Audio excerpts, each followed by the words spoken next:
Assalamualaikum warahmatullahi wabarakatuh. Hai guys, balik lagi bareng saya Nur Latifah Herani dengan NIM G2010410 dari Program Studi Sains Komunikasi, Fakultas Ilmu Sosial dan Ilmu Komputer. Yang terhormat, Ibu Dr. Agustina Multipurnomo SPMSI selaku dosen pengampu mata kuliah Sosiologi Komunikasi. Nah, kalian pasti bertanya-tanya kan, di sini saya mau ngapain? Di sini saya akan memaparkan jurnal yang telah saya baca mengenai An Overview of Major Micro-Sociological Contribution in the Field of Sociology of Communication. Nah, ya apa sih itu? Nah, itu adalah gambaran umum kontribusi mikrososiologi, utama di bidang sosiologi komunikasi, yang dibuat oleh Charlotte Manov-Care dari International Balkan University dan Tomicis Anna dari University of Rome. Sebelum kita membahas tentang jurnalnya lebih lanjut, kita berkenalan tentang mikrososial. Nah, apa sih mikrososiologi? Mikro adalah kata dari bahasa Inggris yang diserap ke dalam bahasa Indonesia, sehingga mikro memiliki definisi kecil, tidak terlihat, atau bagian kecil dari suatu hal yang terdefinisi. Sedangkan sosiologi adalah suatu ilmu pengetahuan yang mempelajari tentang masyarakat sebagai keseluruhan, yakni antara hubungan antara manusia dengan manusia dengan kelompok, dan kelompok dengan kelompok. Jadi, mikrososiologi adalah penelitian mengenai sosiologi atau kehidupan masyarakat berdasarkan individual dari beberapa orang penduduk sekitar masyarakat yang kita teliti. Jadi, perbedaan antara makro dan mikro dilihat dari letak mencari penelitiannya. Jika makro adalah bersifat secara keseluruhan, sedangkan mikro adalah secara individual. Nah, yang pertama yang akan saya bahas dari jurnal ini adalah komunikasi sebagai tindakan sosial. Apa itu tindakan sosial? Tindakan sosial didasarkan pada makna yang diberikan aktor kepada tindakan sosialnya. Sementara, makna adalah karakteristik tindakan sosial, pemahaman tindakan sosial adalah karakteristik komunikasi. Menurut Max Weber, tindakan sosial adalah tindakan yang dilakukan oleh aktor sosial yang memperhitungkan anggota masyarakat lainnya yang diarahkan kepada mereka. Maksudnya adalah, tindakan sosial adalah tindakan yang dipengaruhi dan mempengaruhi orang lain saat melakukan interaksi sosial. Sementara interaksi sosial adalah hubungan antara dua individu atau lebih dengan kemudian mereka saling mempengaruhi. Nah, contoh sederhananya adalah, pernahkah kalian mengganggu teman atau orang tua kalian atau paman kalian yang sedang memancing? Nah, kalau kalian pernah melemparkan batu ke arah pancingannya, pasti mereka akan menunjukkan respon, baik itu marah atau kecewa karena kita telah mengganggu aktivitas memancingnya. Itulah yang kita sebut sebagai tindakan sosial, yang mempunyai makna dan diarahkan kepada tindakan atau reaksi orang lain.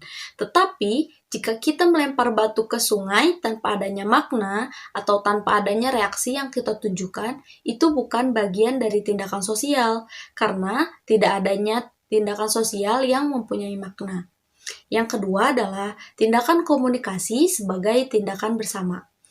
Bulmer pada tahun 2004 mengatakan bahwa tindakan bersama adalah bentuk tindakan kolektif yang besar yang dibentuk oleh penyatuan lebih dari satu individu seperti makan malam, pernikahan, komunikasi sebagai tindakan bersama seperti berbagai tindakan sosial. Nah, maksudnya adalah komunikasi yang dilakukan dengan banyak orang atau tindakan yang harus dilakukan secara bersama-sama. Contohnya seperti adanya acara pernikahan yang harus dibicarakan atau dikomunikasikan secara bersama-sama oleh kedua belah pihak karena acara tersebut akan melibatkan banyak orang atau akan mengundang banyak sekali orang. Maka dari itu, acara pernikahan harus dikomunikasikan dan dilakukan secara bersama-sama. Yang ketiga ada transformasi komunikasi dari tindakan ke interaksi. Tindakan sosial sebagai tindakan bersama melibatkan interaksi beberapa aktor sosial dalam konteks sosial tertentu yang dapat didefinisikan sebagai interaksi. Transisi dari analisis tindakan seseorang terhadap aktor sosial lainnya bisa dikatakan bahwa interaksi sosial merupakan komunikasi koordinasi tindakan sosial.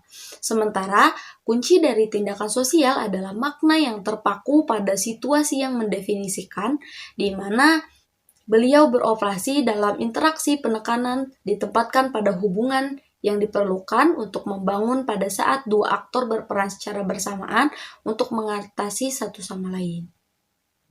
Nah, yang selanjutnya atau yang keempat ada pendekatan fenomenologi atau untuk komunikasi.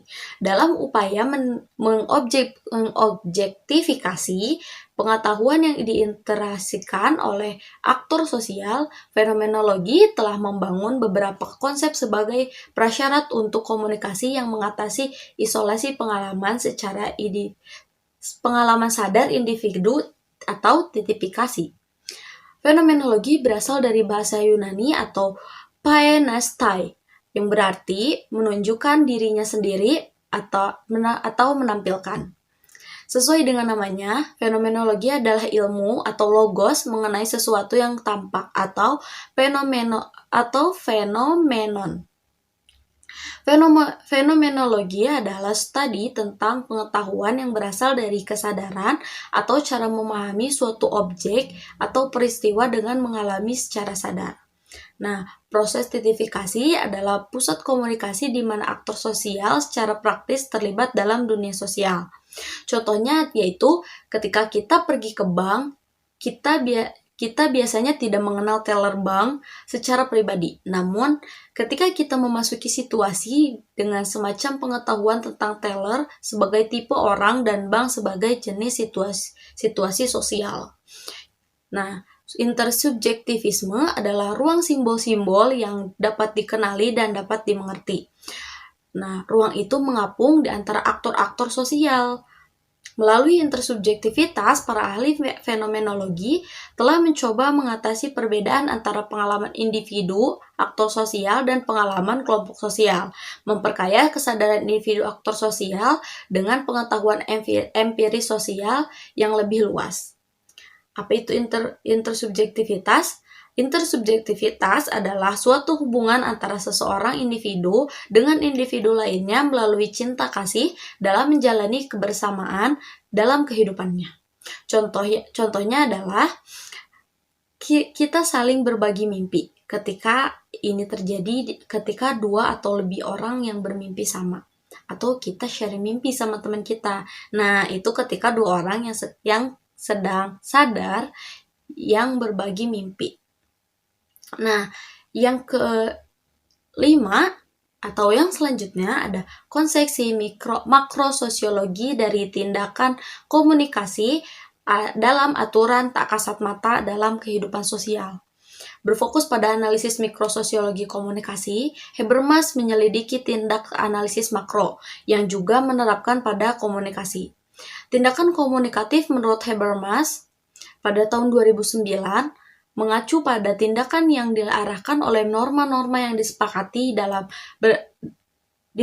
bersama berdasarkan harapan timbal balik di antara subjek-subjek yang berinteraksi dengan menggunakan simbol-simbol, khususnya bahasa sehari-hari sebagai medium bagi tindakan tersebut.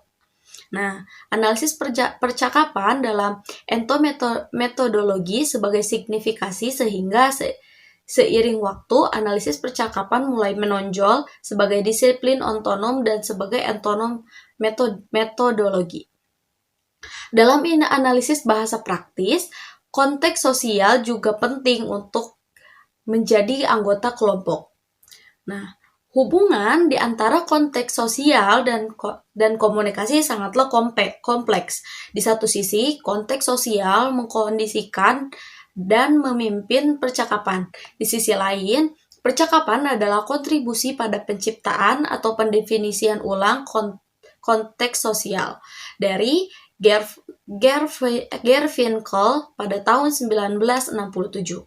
Analisis percakapan adalah analisis yang berfokus pada perhatian pada interaksi dalam percakapan seperti berbagai gerakan oleh komunikator dan bagaimana mereka mengolah dan mengatur urutan pembicaraan sebagai mana yang terlihat jelas pada perilakunya. Nah, cukup sekian pemaparan penjelasan jurnal An Overview of Major Microsociological Contribution in the Field of Sociology of Communication atau gambaran umum kontribusi sosiologi utama di bidang sosiologi komunikasi yang ditulis oleh Charlotte Manofsky dari International Balkan University dan Tomicis Anna dari University of Rome. Itu saja pemaparan jurnal sosiologi dari saya. Mohon maaf apabila banyak kesalahan. Wassalamualaikum warahmatullahi wabarakatuh.